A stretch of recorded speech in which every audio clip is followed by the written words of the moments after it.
E agora convido a todos aqueles que quiserem fechar os olhos, respirarem bem fundo, sentarem-se confortavelmente em suas cadeiras, elevar o nosso pensamento a Deus, a Jesus, a Virgem Maria, aos nossos amigos espirituais, e vamos fazer uma oração por nós mesmos.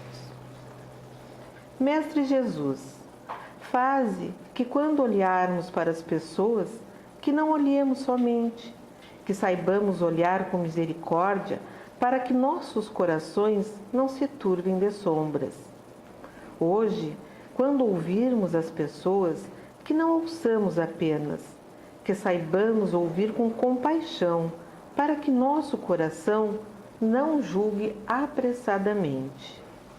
Hoje, quando falarmos às pessoas, que não falemos maquinalmente, mas que falemos com amor para que nosso coração não se perca entre frivolidades e falsas convenções.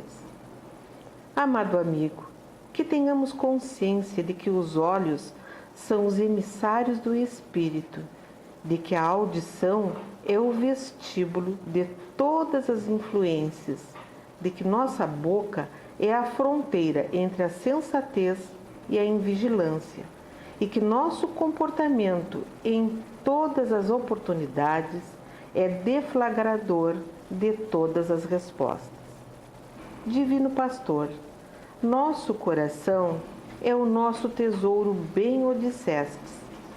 Onde ele estiver, ali estará sempre o que possuímos de mais caro ao nosso gosto e sensibilidade.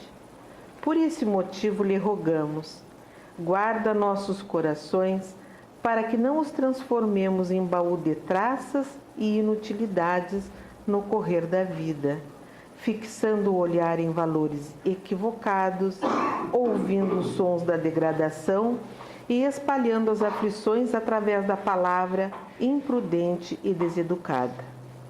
Guarda nosso coração, doce pastor, para que não venhamos a cometer deslizes por hábito, fraqueza ou inexperiência, e faz deles refúgio apenas do teu amor e da tua luz, hoje e sempre.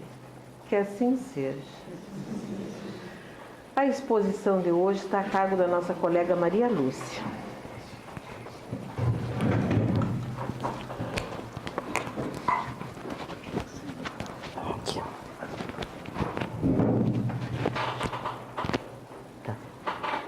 Então, boa tarde a todos.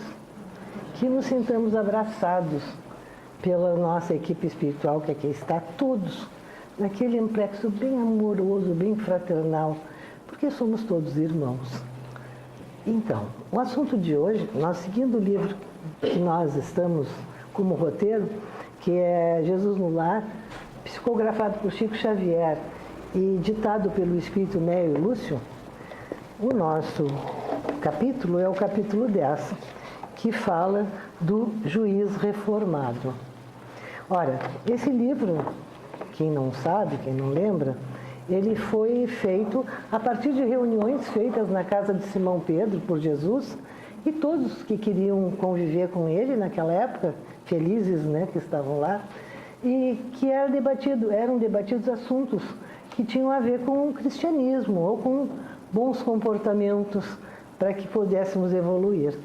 Nesse dia, desse capítulo 10, Jesus recomendou o assunto muita cautela no julgar, com uma conversação para aquele dia. Ora, os discípulos começaram a se manifestar logo, e um deles disse: é difícil não criticar, comentava Mateus com lealdade, porque a todo instante o homem de mediana educação é compelido a emitir pareceres na atividade comum.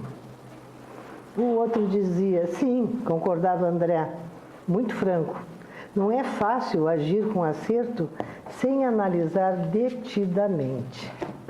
Ora, então, como é difícil a gente não criticar, não é verdade? Quantas vezes nós criticamos por coisas fúteis até, simplesmente por um corte de cabelo extravagante que não convém, quer dizer, não convém para nós.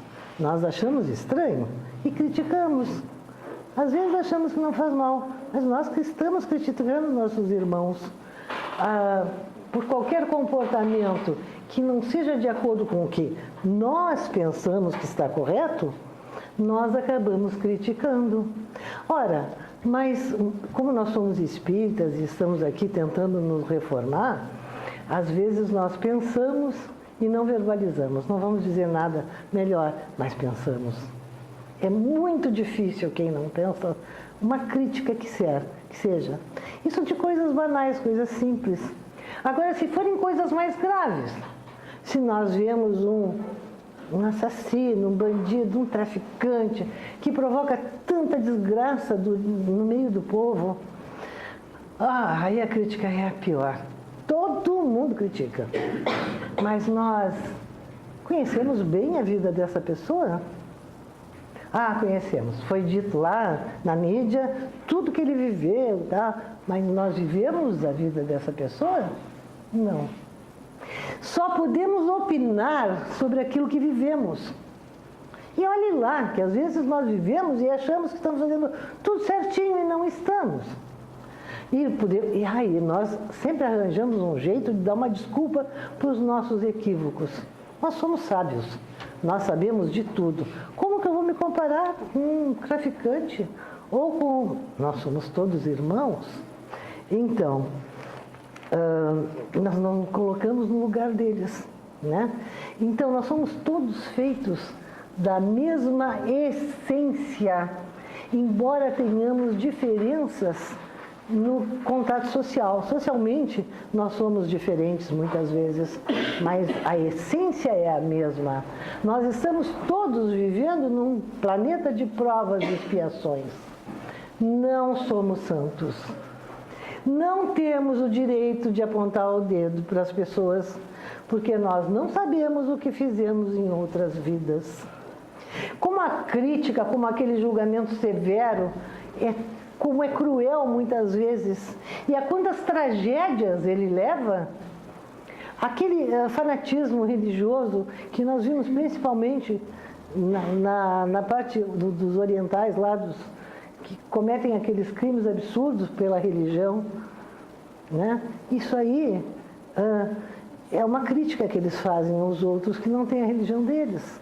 O espírita é aquela religião que aceita todas. Todas que pensarem em Deus, nós estamos felizes, porque o Deus é um único. Então nós não podemos criticar. Vamos nos corrigir, vamos nos melhorar. E a ideia básica é que existe uma igualdade essencial entre todos os homens. Mas como é que nós vamos aprender isso? E quando que nós vamos aprender isso? Nós temos que viver isso. Então, Jesus naquele dia, como todos os outros, ele explicou. Então ele falou que o homem deve sim seguir um caminho reto, se melhorar, e disse que é necessário não inclinar o espírito aos desvarios do sentimento, para não sermos vitimados por nós mesmos.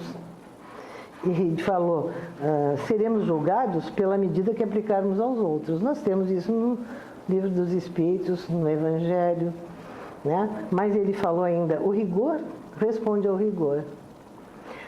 A paciência, a paciência. A bondade, a bondade.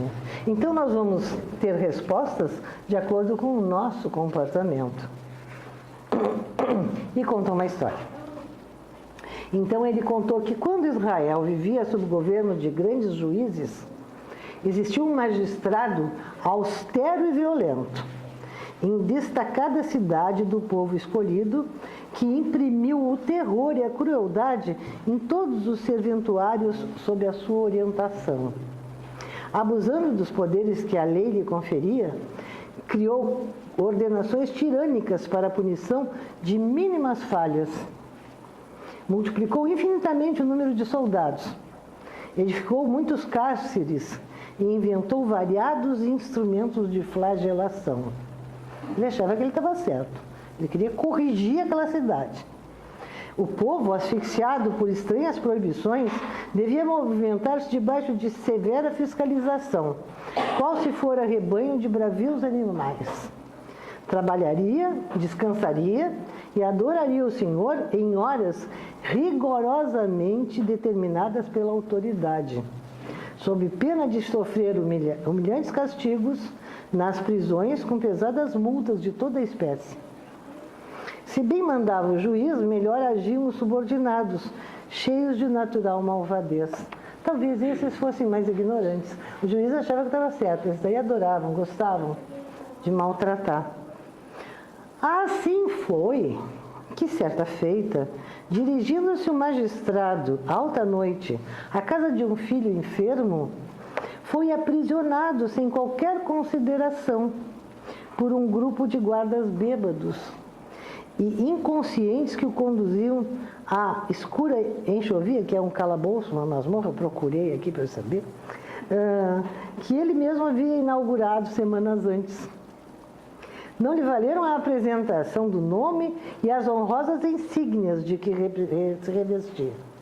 Tomado por temível ladrão, foi manietado, despojado dos bens que trazia e espancado sem piedade, afirmando os sentinelas que assim procediam, obedecendo às instruções do grande juiz, que era ele mesmo. Somente no dia imediato foi desfeito o equívoco, quando o infeliz homem público já havia sofrido a aplicação das penas que a sua autoridade estabelecera para os outros. O legislador atribulado reconheceu, então, que era perigoso transmitir o poder a subalternos brutalizados e ignorantes, percebendo que a justiça construtiva e santificante é aquela que retifica, ajudando e educando na preparação do reinado de amor entre os homens. Desta singular ocorrência, a cidade adquiriu outro modo de ser, porque o juiz reformado, embora prosseguisse atento às funções que lhe competiam, ergueu sobre o tribunal um benefício de todos, o coração de pai compreensível e amoroso. Ora, então, aí sim, aí ele viveu aquilo que ele estava provocando. E o que fez ele modificar? O mal que ele sofreu. Na Gênese, capítulo 3, no item 7, nós temos escrito pelos Espíritos que ditaram a Kardec que, entretanto, Deus, todo bondade, pôs o remédio ao lado do mal. Isto é, faz que do próprio mal saia o remédio. Um momento chega em que o excesso do mal moral se torna intolerável e impõe ao homem a necessidade de mudar de vida. Instruído pela experiência, ele se sente compelido a procurar no bem o remédio, sempre por efeito do seu livre-arbítrio. Isto é muito importante, porque nós podemos querer mudar, mas muitas vezes a gente é obrigado a mudar, e não é o nosso livre-arbítrio. Só se for pelo nosso livre-arbítrio que nós vamos mudar realmente. Quando toma melhor caminho, é por sua vontade, porque reconheceu os inconvenientes do outro. A necessidade, pois, o constrange a melhorar-se moralmente, para ser mais feliz, do mesmo modo que o constrangeu a melhorar as condições materiais de sua existência. Ora, à medida que nós reencarnamos sucessivas vezes, nós vamos vivendo provas e expiações que precisamos para aprender, para escolher o melhor caminho. Então, nós temos que essas penas, essas expiações, elas visam a educação e a evolução dos seres, não a sua punição. Não é uma punição que Deus nos dá. O rebote do desconforto que a violação da lei provoca destina-se a incentivar a retomada do caminho correto. Quando nós sentimos, a gente não sabe o que fez na outra vida. Bendito esquecimento da reencarnação. Porque sabe lá o que nós fomos, né? Aí nós íamos ficar bem de boquinha, bem fechado, nem criticar ninguém, de acordo com os nossos comportamentos. E quando sentimos esse rebote, esse retorno daquilo que fizemos, Aí então nós vamos pensar seriamente, vamos ser incentivados, se não for pelo amor, vai ser pela dor, a nos modificarmos. Então, nós temos ainda no livro dos Espíritos, no livro dos Espíritos, umas questões bem interessantes que diz: mas o homem que está sujeito a erros não pode se enganar na apreciação do bem e do mal. Às vezes a gente acha que está fazendo o bem e não está, né? E crer que fez o bem quando na realidade fez o mal. Jesus nos disse: vede o que quererias que se fizesse ou não fizesse para nós. Tudo isso, tudo está nisso, não vos enganeis. E os ensinamentos, as leis de Jesus, que Jesus nos deu, né? As leis de Deus, estão no nosso consciente. E nós sabemos isso. Só que muitas vezes não aprendemos a usar. Na questão 784, essa foi a questão 632. Ele está falando sobre a lei do progresso. Então, 784, tem uma pergunta que diz que a perversidade do homem é bem grande e não parece marchar para trás em lugar de avançar, pelo menos do ponto de vista moral. A gente nota, né, que todo dia está acontecendo coisas piores. E eles respondem: enganas-te. Observa bem o conjunto e verás que ele avança, visto que compreende melhor o que é o mal e que cada dia corrige os abusos. É preciso o excesso do mal para fazer compreender a necessidade do bem e das reformas. Se nós simplesmente vivêssemos todo mundo muito bem, sem se meter um com o outro, talvez nós não percebêssemos que temos o mal lá dentro de nós. Nós precisamos dessa convivência. E nessa convivência, muitas vezes, quando nós somos muito pouco evoluídos, nós vamos colocando aquilo que tem de mal para fora. E este mal que nós estamos colocando está prejudicando os outros. E aquele outro que é prejudicado, então, vai sentir este mal. E aí nós vamos perceber que estamos prejudicando. E este excesso do mal é que faz com que se procure o bem. Aí a pessoa que sofreu vai dizer: não, peraí, ele está errado. E outra coisa muito importante que tem no Evangelho, segundo o Espiritismo, no capítulo 10, eu vou começar lá do fim, que é a questão 21, que diz assim: há casos em que seja útil revelar o mal de outrem? E a resposta é a seguinte: ora, se esse mal que o outro faz não prejudica ninguém, só a si próprio, não se deve estar revelando nada. Talvez chegar, dar um conselho como muito amigo. Agora, se o mal que o outro provoca prejudica muitas pessoas, aí nós precisamos divulgar. É preferível a gente pensar no bem da maioria do que uma pessoa só. Então, não é fechar os olhos para o mal. Nós não vamos criticar por maldade. A gente não chega e critica o nosso irmão assim, alardeando, ou às vezes pior, né, escondido, que olha, fulano, tá, né? E a pessoa acha que a gente é amigo. Não é certo isso, está errado. O que a gente precisa mesmo é saber quando falar ou aconselhar uma crítica construtiva, como se chama, mas falar com a própria pessoa. E se este mal prejudica muitas pessoas e a pessoa que provoca o mal não percebe, aí sim, aí nós precisamos divulgar, precisamos levar os canais competentes, isso seria, né, importante. Ainda nesse mesmo capítulo, os Espíritos nos aconselham, o João, bispo de Bordeaux, no item 17, sede indulgentes para com as faltas de outrem, quaisquer que sejam. Não julgueis com severidade, senão as vossas próprias ações. E o Senhor usará de indulgência para convosco, que dela usastes para os outros. Então, Deus vai usar de indulgência para nós a mesma indulgência que usamos para os outros. Nós vamos receber o julgamento com o mesmo rigor que julgamos o nosso semelhante. Se nós nos achamos muito corretos e muito certinhos, somos espíritas, então a gente está aqui no caminho certo. Estamos, com certeza. Mas vamos nos melhorar. Mesmo que a gente pense Vamos tentar nem pensar mal da pessoa. Mas se a gente pensa e pode ajudar, aconselha, conversa. Mas se a gente pensa e não fala nada, já melhora. Porque vê que aquilo ali é bobagem, não tem nada que pensar mal, mas já está errado. Mas 50% melhorou. Vamos tentar nos corrigir. E para não sermos julgados, né, tão severamente. Mas será que somos perfeitos? Nunca erramos? Então, não estaríamos aqui. Todo homem bastante orgulhoso para se crer superior, em virtude e em mérito aos seus irmãos encarnados, é insensato e culpável. Está aí a resposta, né? Ninguém é melhor do que ninguém. Nós somos feitos da mesma essência. Até a gente fica pensando, a mesma essência que o Chico Xavier, né? Mas ele conseguiu evoluir espiritualmente. Quer dizer, se nós temos a mesma essência, também nós vamos conseguir. É só que temos muito chão pela frente.